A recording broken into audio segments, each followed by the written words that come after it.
What is going on, hockey fans? Welcome into the Hockey Hub here on NESN, available on YouTube, Twitch, and wherever else you get your podcast. Kasey Hudson alongside a long-missed face, Sophia Jurksztowicz. It's been a long day. It's been a lot of news, and it's been an emotionally taxing day, especially for you all Bruins fans. But first and foremost, Sophia, just kind of how are you feeling right now, especially on this long day, NHL Deadline? That's the edition of the Hockey Hub that we've got going on right now.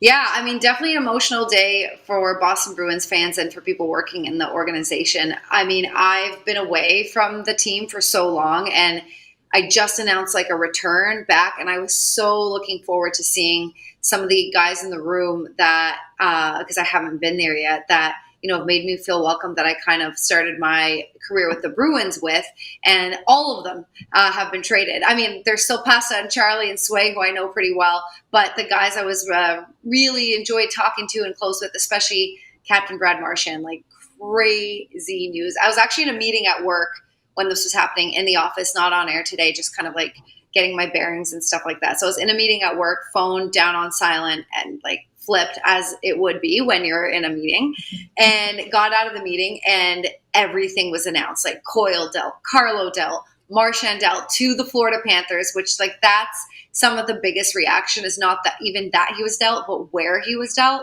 To me, it doesn't matter where he's going. I'm just shocked that he's gone, and some of the other guys as well. But this is the business, and I guess, I mean, I was going to say maybe you saw it coming. There were rumblings about it. There were rumblings about, is the captain going to get traded because obviously of his contract status and getting something in return. I just thought with the injury, it wouldn't happen. Of course, I was reminded by one of our producers in the office, Brian Zaccello, does Bruins producing. I was talking about that with him, being like, you know what? He's safe. He's injured, not going to get dealt. And he's like, well, the Bruins picked up Pat Maroon when he was nursing something just Very to get true. him for the playoffs, and teams have done this before. Maybe that was wishful thinking, but Sweeney mentioned that it was a little harder because of the injury. Things, limited some things, but he's gone. He's no longer a Boston Bruin, and we'll see what that means for the summer. We'll see what that means for July 1st and if he will ever wear a Bruins uniform again. I'm hoping yes, but there's a lot to discuss there. Yeah. And I mean, there's a couple things. I think the immediate reaction I started seeing, because my first thing while I try to digest it is look at social, and fans are like, please tell me we're going to get him back in the off season. And then, as you mentioned, like where he went. And then you and I kind of talked about this very briefly, but what the team got in return for losing their captain, for Brad Marchand to head to the Florida Panthers, a massive rivalry team, a team looking to make another cup run, highly favorable to go back to back. And of course, there's so much tension and its own intertwined chemistry between players and Marchand on the Florida Panthers roster. So let's talk about this conditional second round pick. If Marchand does play in 25% of the playoffs, there's an opportunity for this to bump up to a first round pick. But I mean, you're talking about the captain of an organization. And I mean, regardless, we're talking about the NHL that's been moving on from captains, which seems a little bit easier these days, which I feel like was a rarity to see. So in all of that, like, what did you think about the pick being a second round pick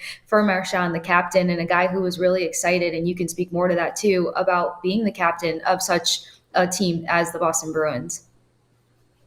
Yeah, I mean, definitely a surprise of what the return was. Yes, the injury plays into that. Yes, his age plays into that. But Brad is built different, and I think teams around the league, and GMs and coaches and players, former teammates or opponents rather, they see how he's evolved and his work ethic and what he can still bring. Like, he jumps on the ice when the Bruins are down or when things haven't been going right. And single-handedly, you've seen him carry the team on his back, bring the team back in energy-wise and emotion-wise and in the room. So, like, on and off the ice, he's able to do that. You can't really put a price on a player like that on top of his skill. So you're looking for that anyway. Like, Sweeney's mentioned that in the presser, that they know now, losing all the leadership that they lost, that it's not going to be a single-handedly on Pasta and McAvoy now.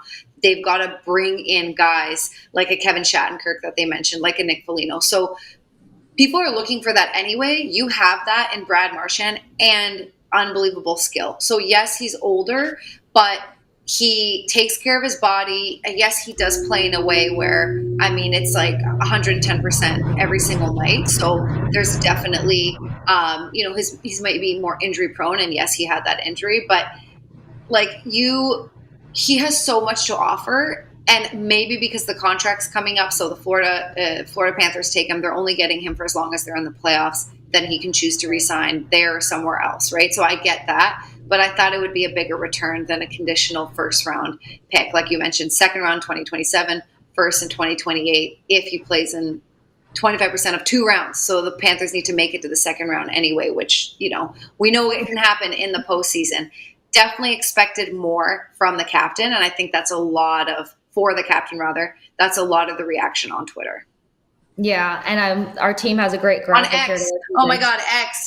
X, whatever it's called these days. I don't even know. On socials. Sorry. I refuse. Yeah, no, I can't get behind that. I can't. It sounds weird. It doesn't roll off the tongue. You start talking about something else. Yeah, so Twitter. We're going to stick to Twitter. Yeah. Our graphics department actually put together a great graphic so that we can all put into context some of the franchise rankings that Brad Marchand has brought to the Boston Bruins and that impact that you, Sophia, were just talking about that he's going to have for this team. And I love that you all actually brought up, injury or not, a guy like Pat Maroon came in and he was brought in for a reason, to be a voice. A lot of players are also a presence. You talk about the fact that, Brad Marchand's the guy that brings players into the fight. He has this pesky level to his play, which is tremendous for hockey. But do you think that there was a draw for maybe a playoff run? I know that this doesn't make this easy because of the emotions that are tied to it, but do you think okay, I can go join a team that has one of the highest chances to make a deep playoff run? Does that soften the blow a little bit? Because you've been around these guys emotionally, the content of their character.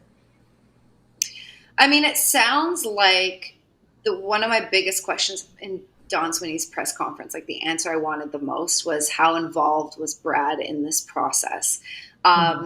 And so it sounds like he was involved in the process. The first process was, can we sign a contract? Can we avoid doing this in the summer? Can we avoid him going to the market? Can we do that? No, they couldn't do it, obviously. And what was on the line, what it sounded like was not money, but term. So Brad being 36, I'm assuming they probably offered him a 1 or 2 year deal. I have no idea. I'm just, if term was in question, I'm assuming it's shorter term. So let's call it 2 years. And he probably wanted 3 or 4.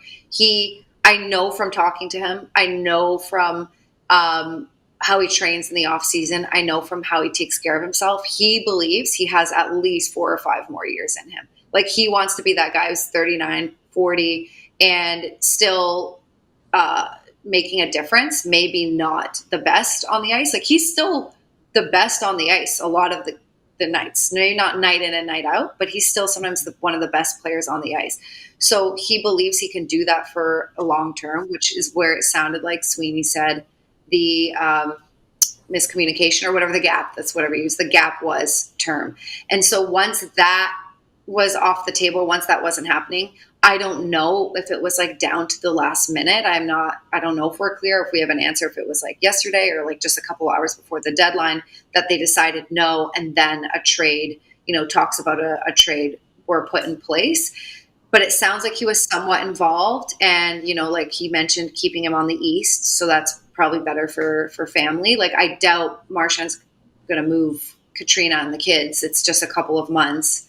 And then they're going to see where they're going to re-sign. So the kids are going to be staying in school. So he probably wants to be on the East for that reason. And Eastern Conference is just different grind than the Western Conference. So it sounds like he was involved. So when to answer your original question about it being a blow, I mean, I would love to hear from Brad. I can't wait until he takes to the media, and we'll probably get that answer there. But yeah, being traded from a non-Stanley Cup contender like the Boston Bruins, probably not even a playoff contender this year, to one that's contending is way better than just going to another team that's rebuilding or, whatever it is, retooling.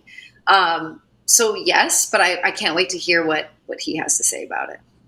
Regardless, I feel like it's going to be so emotional. I mean, and then you mentioned the fact that he was still producing 21 goals in the season. I remember when he scored that 21st goal, how, ecstatic fans were, how it just felt like there was still hope on the season. And then even when he got injured, I mean, he was showing up, he was still trying to get the guys hype and pull them into things. But I've been around a locker room when the captain ends up going out, and just kind of how that shifts gears. I mean, it was a big conversation this summer when Stamkos left and his best friends are still there, and there was all this talk between Marchand and Pasta, and now you mentioned it. It's not solely going to probably jump on Pasta's shoulders. Everyone's got to kind of find that leadership, that inner dog in them. But I mean, what do you feel like the emotional drop off is going to be? Because I just feel like we saw so much emotion kind of leave the locker room when Stamkos left the locker room, but they wanted to play for him. It just took a minute for them to kind of recalibrate and find that chemistry. Like, how these guys are tied to their captain. There's a loyalty there. Yeah, absolutely there is. And like his tenure with the Boston Bruins, Pasta, McAvoy haven't played with anyone else. We have so many new faces coming in now with all the trades that have been happening. So many familiar faces leaving. So it's going to take a while, I think. And I really like the Bruins in the next couple of weeks. I want to look at a little bit, of course. Let's see, what we've got going on. But the summer's going to dictate so much. The salary cap's going up. Whoever's on the market, like that's going to really, I don't even know. Like if they bring in a couple of veteran leaders and they get some guys with playoff experience, like then that's going to completely change the role of David Pastrnak, Charlie McAvoy as, the heads right now, the helm with the longest tenure with the Boston Bruins. That's going to change their role. They're still going to be expected to have that role. But as Don Sweeney said, you have to know how to delegate. And that's what Patrice Bergeron, Zdeno Chara, and Brad Marchand were really good at. Like when Chara was captain, he was captain, but it was like 1A and 1B. Everyone knew Patrice Bergeron was co-captaining with him. And that's not to take away from Chara. That's actually a skill that he had. He didn't have this cocky ego where he was like, it's my job. He was like, you're doing this with me. We're leading this team. And then Marchand with them, like it was kind of them three. And then Chara goes and it's Bergie and Marshy 100%. Like everyone knew. I think we joked they may have called themselves like Mario and Luigi. I think one of them was Luigi for Halloween or something. Marshy maybe, and whatever. So like Mario, or they both were. But yeah, like just like bros in the locker room, and they had Nick Foligno at the time with them, and he was a huge, like they loved Nick Foligno. Like he was such a big help for what he could bring. And what he's doing different in guys Chicago, have different voices. Like they pull out different parts and pieces of a team and of a locker room. I just kind of track back to what you said about Pat Maroon. Like some people are like, well, what is he bringing into the locker room? Well, he's that like light a fire under you guy. And then you've got the other guy that's like the motivational guy. So I think they speak to and draw out different pieces. So I love how you mentioned just kind of like all the figureheads in the room, but they all significantly did, spoke distinctly at different times maybe. Yeah, exactly. So I don't know what that's going to look like. I don't know what the recalibration is going to look like. I think right now for the remainder, Charlie McAvoy's not playing at the moment. David Pastrnak is, but like they're just going to have to step up because like we're talking about Marchand, but the Bruins also traded Charlie Coyle and Brandon Carlo. And I cannot speak highly enough about those two guys as well. Like different leaders than Brad Marchand.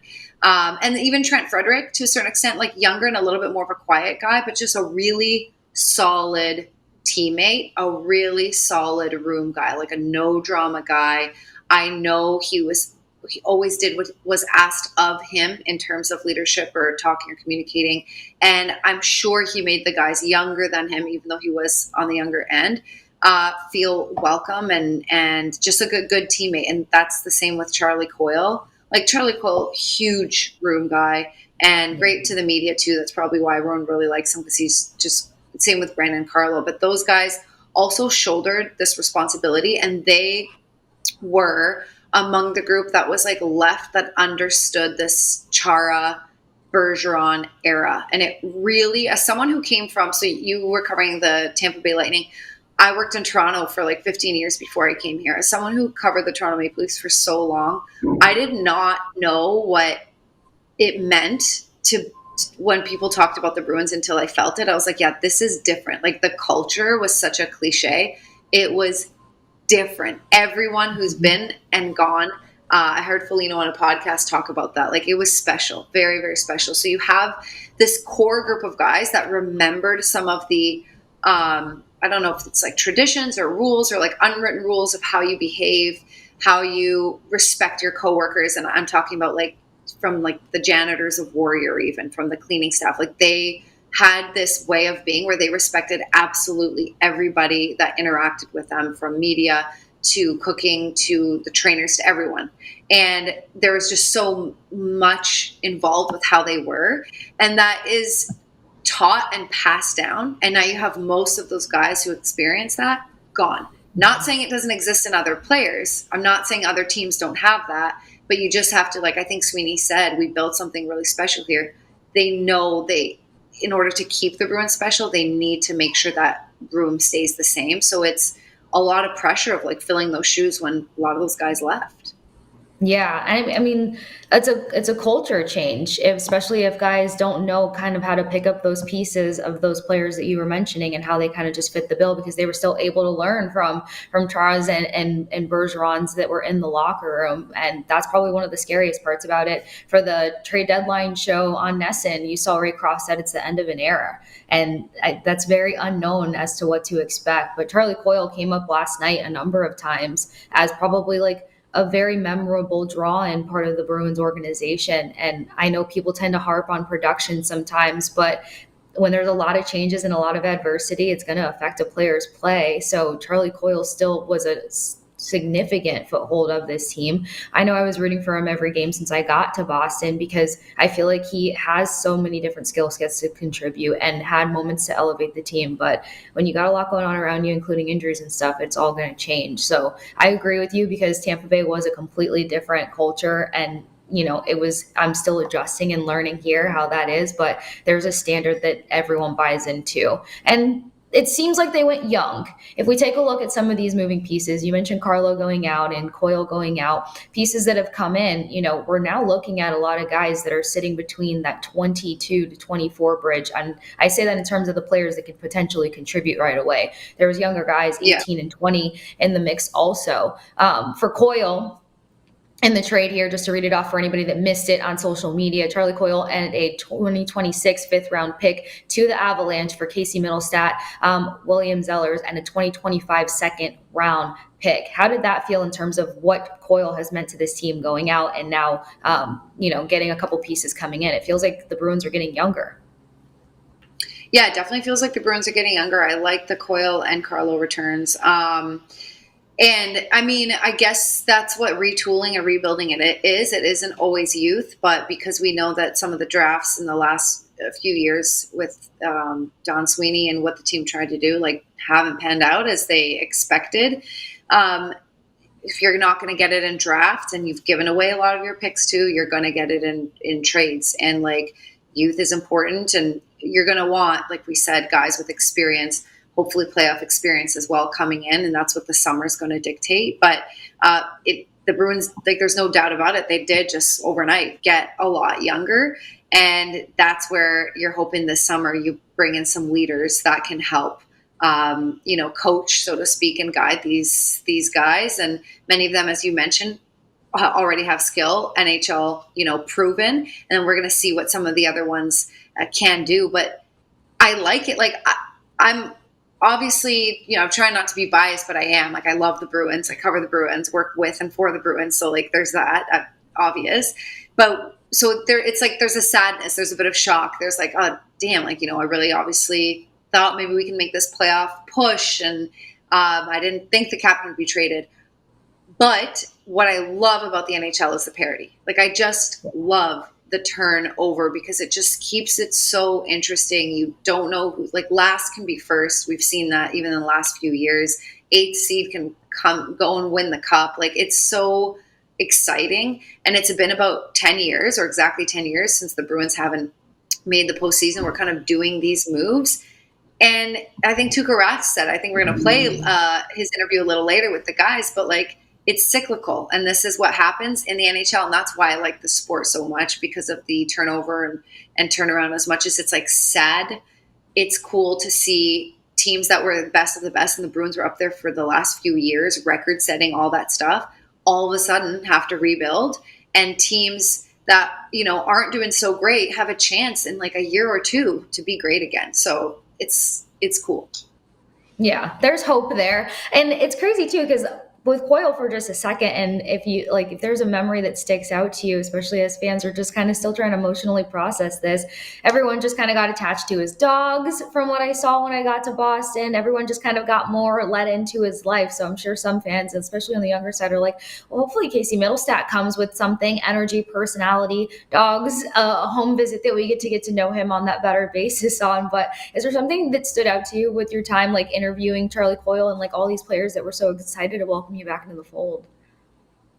I mean, what stands out, like not a particular memory, but just what the type of guy he was, like so willing to work with you, walk off interviews or after the first period or second period, they're gassed, they're tired.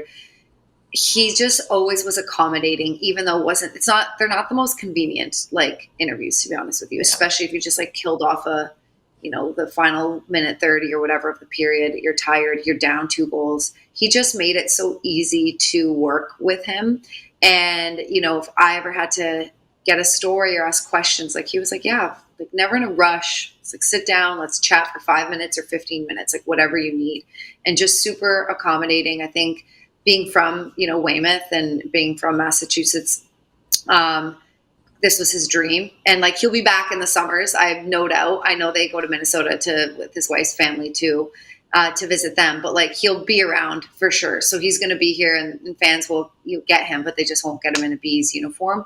But just like a great person. Hockey players in general are such great athletes, but he just definitely stands out as one that never makes you feel bad and is willing to answer anything and super kind. Yeah, taking that time to even like piece things together. And he seemed super emotional originally when the Trent Frederick news came out. So just kind of seeing these guys processing emotions for their teammates going out, maybe not knowing at that time that they were probably on the rotator block themselves. Like it's just a lot of different pieces. But the culture change is definitely one. We can get more insight on that. Adam had a chance to have a one-on-one with Don Sweeney and get some more information as we had a very dramatic NHL deadline day on this Friday. Well, Don, a couple of weeks ago, you talked about taking a cautious approach at the trade deadline. Trade deadline comes, and it seems it was aggressive in terms of trading core players in this roster. When did that frame of mind change?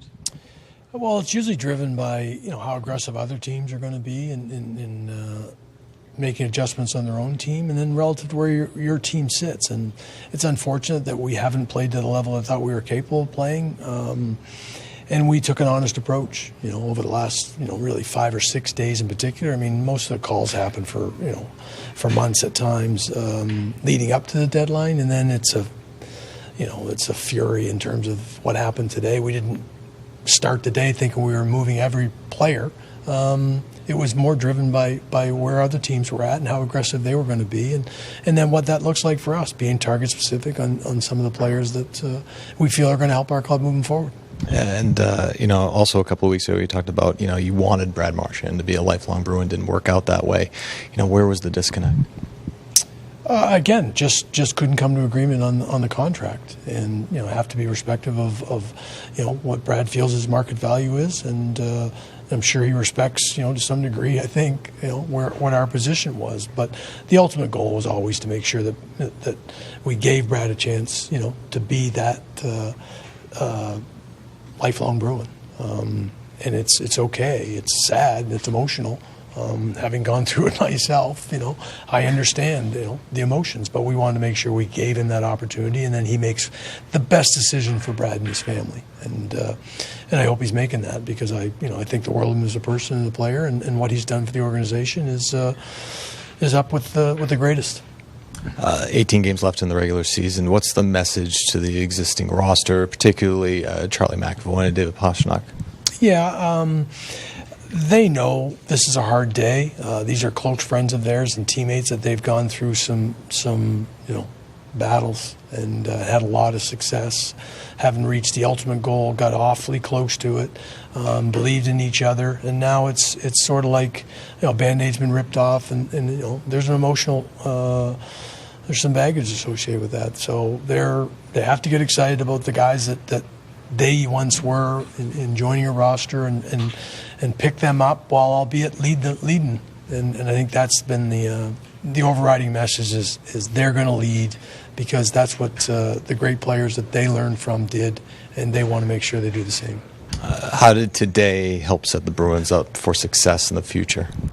Well, I think we addressed some needs. Obviously we had spending a lot of draft capital, so we tried to address that without just accumulating picks, and then we're trying to figure it out from there. We took a hard look at some of the players and areas that we could improve our hockey club now and moving forward. And now we get to evaluate that. Obviously getting Kasey in and acclimated, and Marek Kostadinov, maybe him a little more opportunity. Henry Arju, we've seen an awful lot. So again, I can go through. As I referenced, Fraser Minton has a lot of the same quality as Charlie Coyle, and that's a huge compliment because Charlie is. Is a great person and a tremendous Bruin. So we were trying to be target specific with some of the deals that were being presented that says, okay, we're going to move this thing right along as quickly as we can, but we also had to have an eye towards the future. Last question for you. You go to TD Garden, you look up in the stands, you see people wearing Brad Marchand jerseys, Charlie Coyle jerseys, Brandon Carlo jerseys. What's the message to the fans after today?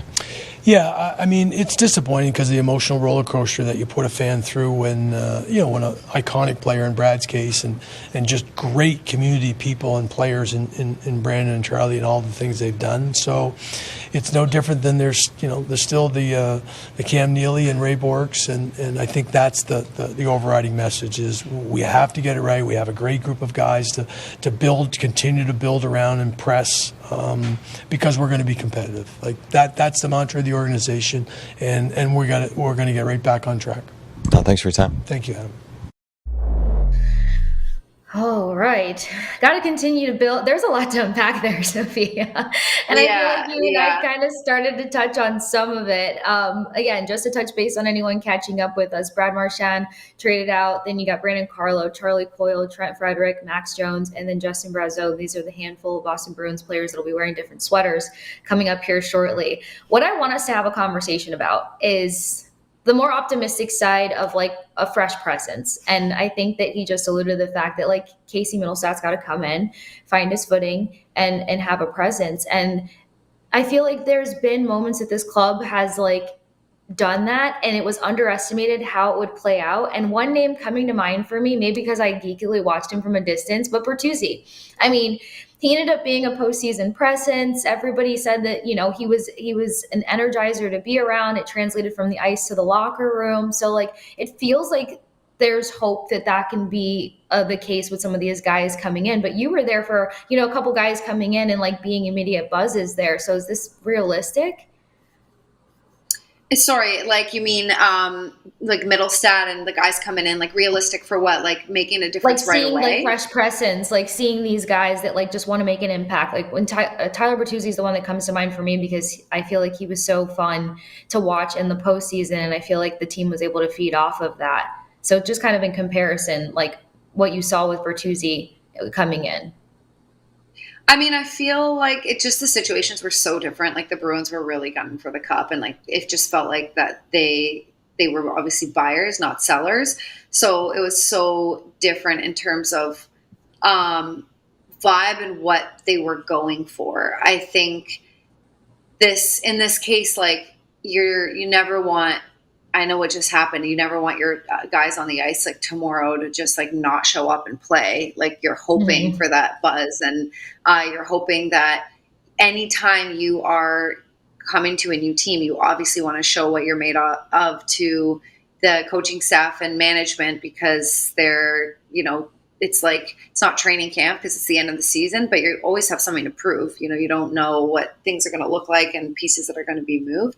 So I think there could be of course, there's going to be a buzz from that.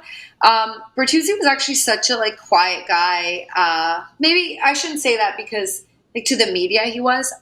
Maybe to his teammates he wasn't. Maybe when the doors were closed he wasn't. But I know he wasn't like this big booming presence. But then on the ice, like you said, so fun to watch and so skilled. And like he did create that buzz.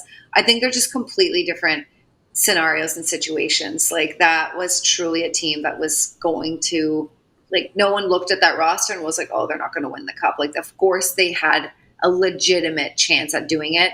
And then like the crazy elimination that happened. Whereas in this case, we're talking about not even making the playoffs at this point, not confirmed, but like that's on the table. So different situations, but of course, like, yeah, of course there's excitement with some of the pieces that were picked up as well. And you heard Don Sweeney say like the message to the fans. And, one of the things he said in his press conference was sometimes rebuilds take 5 years. Like he doesn't want it to be a long one. It's, going to be a short rebuild in his mind. And again, the summer's going to dictate a lot of that.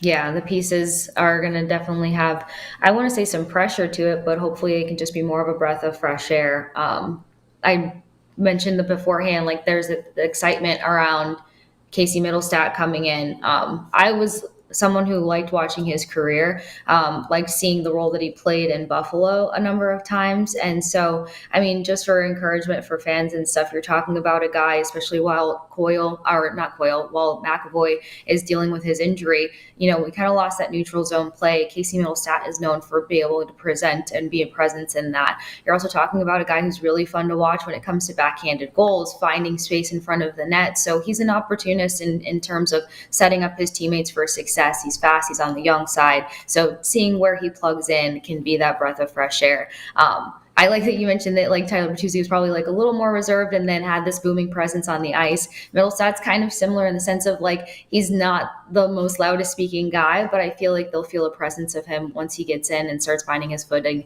in the mix-up. We do have another soundbite for you guys here. It's Tuukka Rask on the Trade Deadline show with Dale and Billy, just kind of talking about movements. Joining us right now is a former Boston Bruins goaltender and our buddy Tuukka Rask. Tuukka, I saw your reaction when the game-winning goal was scored with 19 seconds left last night on unobstructed views. What was your reaction when you heard about Brad Marchand being traded to the Florida Panthers today? I think it was pretty much the same as everybody else. Shocked, kind of. Especially that it's the Panthers. But then again, I wish him nothing but the best. I hope that this was mutually agreed upon and he really wanted to go there and he does well. I hope he wins. But I was shocked for sure. We're, kind of ham and egging this for a while here about, trading to opponents and rivals. We see Carlo go to Toronto, obviously Marchand go to Florida. Has the day of not trading with your rival changed from 10, 15, 20 years ago due to you got 32 teams now, you got the salary cap, you got everything, and has it changed in your eyes significantly? Yeah, I think so by the looks of it. If this happened 3-4 years ago, trade to the Panthers, nobody would have blinked an eye. But now, since the history of past few years in the playoffs especially, I think it's become a rivalry and people think about the Panthers a little differently. I still, Brando going to the Leafs, that's a bit of a shock too, right? I don't know. Game's different now, I guess. It's nothing's off limits. I'm still in shock what's happening here. Everybody's getting dealt. And I can remember when the Toronto Maple Leafs and the Boston Bruins traded goaltenders. Oh. These two guys. Why do you have to bring that up every single time? Well, it did happen. It was in the summer. Tooks was in a sauna and I was in Rome. It was far from the same setup. I missed you this morning, by the way, Tooks. My legs are killing me. Way to not come and slow it down for me today. I should have skated. By the looks of it, we might have to dress up for the Bruins soon. Yeah, well, exactly. You're going to be called upon. I heard there were scouts there this morning. There was. I heard there were scouts there. With contracts in their pockets. The mood in the room. I know you weren't typically on the side of this, having everybody leave. You were usually on the side of getting guys into the room, but how does it affect the guys and their feeling about playing tomorrow and what the direction of the last 19 games is going to be? Well, I think, we touched on it when Monty got fired and they made a coaching change. And I think we talked about how everybody has to look in the mirror and kind of, take ownership what happened. And now it's a wholesale trade, basically. You trade very important pieces out of your team. So if I was in the locker room, I would be devastated and like really think about like what went wrong and what was my part in this, because I think every player in that room has to kind of take ownership and think about why this happened and how do we get out of this. And now, like you said, you still have 19 games left, and you still have to think that everybody's playing for their jobs, because clearly nothing is off limits, and this is a rebuild, and we're trying to restructure our team.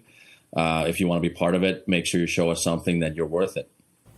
I was thinking about that from an on-ice perspective. Half these guys aren't even going to know each other who are on the ice tomorrow. We don't even know who's going to make it in for the game and who's going to be available, but no practice time or anything like that for a bunch of these guys. Yeah, I mean, you always talk about shakeups. This is a major shakeup, and you never know. Maybe they'll find chemistry right away, whoever is out there, and start playing great. You never know. I mean, the good thing about this is that they're still kind of in the hunt for the playoffs. Like if they go on a 7-game win streak, you never know what's going to happen. But it's definitely going to be new to everybody to meet so many new faces and kind of start from zero, I guess, at this point of the season and see where it leads. Tukes, I know you've been out just for a couple of years, but and Razor said this much earlier in the first hour of our show. When we saw these trades happening, he said, this is an end of an era, and you're part of that era. How does that make you feel? When you see these guys going, just besides being shocked, but just knowing that unbelievable era that you were a main part of seems to be done. Yeah, it's a natural, progression, I guess, but just the way it happens now that it's a deadline day and big pieces get dealt. I haven't checked, but I don't know if there's any guys. Well, Pasta, I guess, but not too many guys that I played with anymore. Chucky and Pasta. Yeah, it's definitely end of an era, and it happens. You got to move on. You got to start building something new, and it's time for a new era. Yeah, hopefully these guys will come in. They buy into the Bruins culture and really show that they're worth the trust playing here. May not happen until the off season, but if you were going to hazard a guess, who's going to be the next in the long line of great leaders who's going to get to wear the C for the Boston Bruins? Yeah, I don't know. I mean, obviously, first names come to mind, Pasta and Chucky McAvoy, because they're natural leaders in that room and been there for a while. But I'm sure there's going to be some discussions along with the leadership group and with the GM and Cam as the president, what would be the best plan moving forward. But there's still plenty of leadership in that room that they're gonna make decisions what are best for their organization in the long run, for sure. Tuukka, we appreciate you taking the time. I saw the video from last night. I saw your reaction last night. I'd like to have been a fly on the wall to see what you were saying today when the trade came down. Oh, my God. Yeah, it's just I might have to go have a course banquet on my couch just to settle down.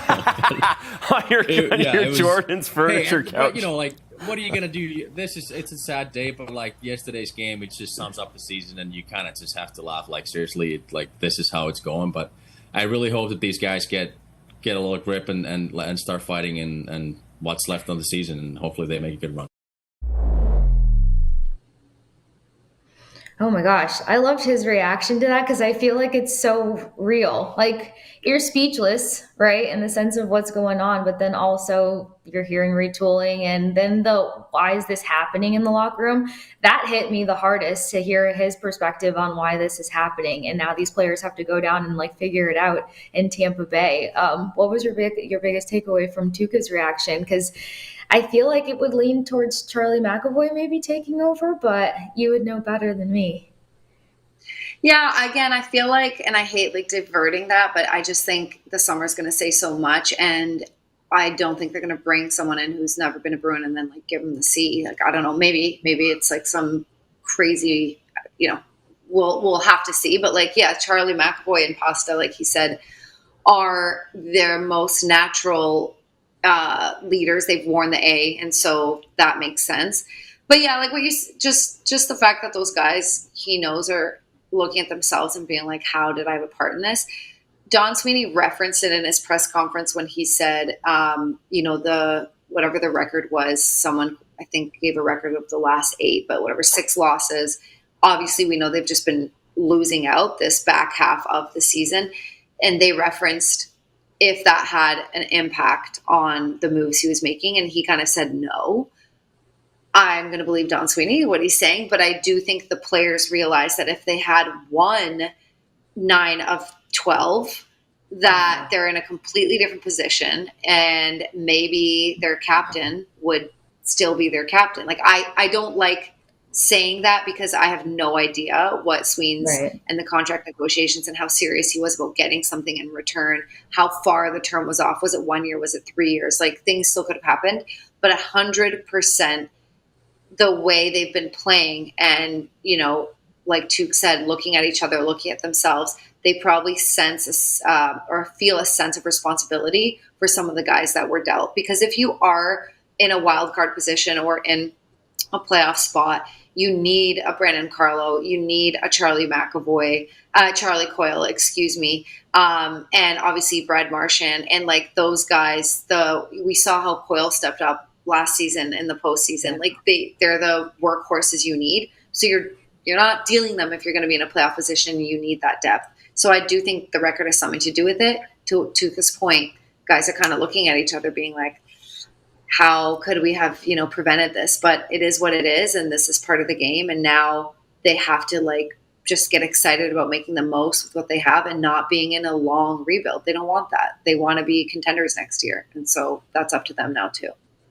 That's so telling. I actually didn't even think of that perspective in terms of you get rid of your assets that could have pulled you into playoffs. And I mean, Tuukka said it, not that they're too far off. They're sitting at 64 points, but it's just the number of teams that kind of deadlock ahead of them. So it's this weird mindset, I where it's close, but there's too much change to really count yourself in, but you don't want to count yourself out. And now maybe this additional silent pressure of, if we just changed one or a couple of things or won a handful more games, we maybe could have reserved our captain or other key players.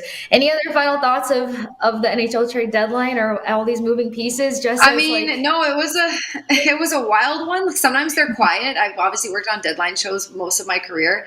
And sometimes you're sitting there and you're like, in Toronto, for some reason, we started at 6 a.m. We started broadcasting super early because that's just what we did.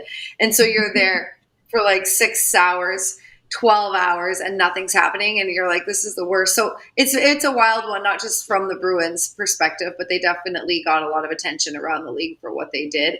And I am personally sad to not have been able to say goodbye to those guys, but I wish them all the best, and I wish the Bruins the best in this retool. And Sweeney wasn't quiet. He made some moves because he wants to make this as quick as possible. And I guess we'll just have to wait and see what happens on the ice. Yeah, and then just the pivots to the rivalry teams. So that's going to obviously add to the emotions of all of it as they try to continue to fight and crawl back into some sort of playoff window picture, or at least present themselves better to prepare in the summer and head into the off season. Well, this is going to be a wrap up for us here on the Hockey Hub. Make sure you guys keep track of all the new episodes on the Hockey Hub over at Nesson 360. But more importantly, you can follow along at YouTube, Twitch. You can subscribe to anywhere that you get your podcast, whether it's Apple, Amazon, Spotify. You guys know the goods wherever you enjoy it. But make sure you hit that like and subscribe button and join us back on the Hockey Hub. And let us know your thoughts on the trade deadline over at Nesson on all social media platforms. See ya.